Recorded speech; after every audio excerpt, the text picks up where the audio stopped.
Reconnective healing is a new level of healing that the researchers feel may well be here on the planet for the first time. It takes us beyond anything we're able to access through an energy healing technique, even if we combine them all, because it takes us beyond the entirety of energy into a spectrum that expands beyond energy into light and information, into kinds of light and information that the researchers have not seen here before, and in essence allows us to reconnect with the truth, the essence, the light, and the spirit of who and what we are. So we are more our truth, more ourselves, without limitation. Things that make reconnective healing so distinct is that we don't need to know what's wrong with the person who comes to see us. As a reconnective healing practitioner, the less we know about the person, the better off they are. True, if you're a medical doctor, you're probably negligent if you don't diagnose. And unfortunately, a lot of the energy healing techniques have followed that medical model, which is great for medicine, but not great for healing. When we access this spectrum of healing, it has its own intelligence and determines the perfect form the healing should take for each person. So the less that we try to know about the person, the less we are to direct the healing according to our limited human conscious educated minds, the more we allow ourselves to rise above the doing and the technique, the more we allow ourselves to become the observer and the observed, the more we find that the universe displays the pure beauty of the love and the healing process before us. It's as if we become invited into the home of the healing process.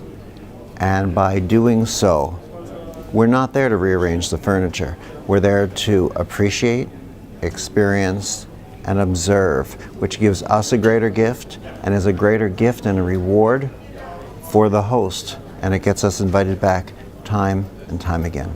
As a reconnective healing practitioner, you step into the room and you allow yourself to simply observe and to feel, to listen with a different sense. You have already, when you learn this work, been exposed to this new, more comprehensive spectrum of healing, of energy, light, and information.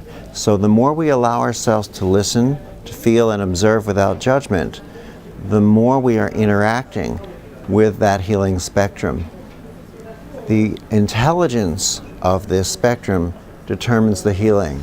Our only intention is to be present, to feel, to observe. It needs to be done in the way of preparation for this work, because at this level of healing, by interacting with what science calls the reconnective healing spectrum, you simply become changed. So this is a part of us. This is why in reconnective healing, no special jewelry is needed, no special crystals, no special protections. We don't have to protect ourselves in a white flame or a gold flame or a purple flame. There's no reason to shake any negativity off, because there is none, or to spray it off with alcohol. There's no reason to place one hand here and one hand here and collapse a wavelength. There's no reason to breathe into a count of 4, blow out to a count of 8. These are all fear-based approaches that come from fear, lack, and limitation. But you see, you cannot facilitate a gift for someone else that you're not willing to receive yourself. You cannot stand here in fears and lacks and protections and facilitate healings, because healing resides over here in love, oneness, unity, light, prosperity, and abundance. And only when we are willing to stand here and recognize that we are that light can we bring about this level of healing. When we're here protecting ourselves and wearing special pieces of jewelry, we're saying that we're not enough without it. We're saying that there's something to be afraid of. In essence, what we're saying is that there is no light. We're seeing ourselves as dark. But you see, darkness doesn't exist. Darkness is only a lack of light. So our responsibility as a healing facilitator is to acknowledge, recognize, accept our fears, pick them up, cradle them, love them, but walk with them and bring them into this light, where we find that suddenly they disappear because they were only darkness in the first place. And darkness does not exist. Darkness is only where we had not allowed ourselves to be the light yet. Once we step here as the light, once we transcend our techniques and our rituals, we then become a reminder for the people with whom we interact that they too are light, and they return to that natural light vibration.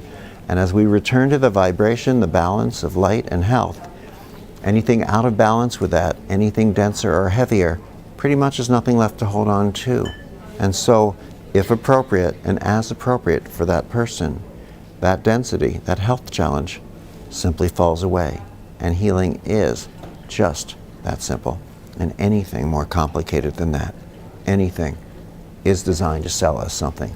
But you see, we cannot buy the one thing that allows us to evolve, to expand, and to facilitate healing and growth, because we already own it inside.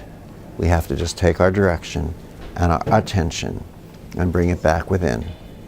In essence, it's time to come home.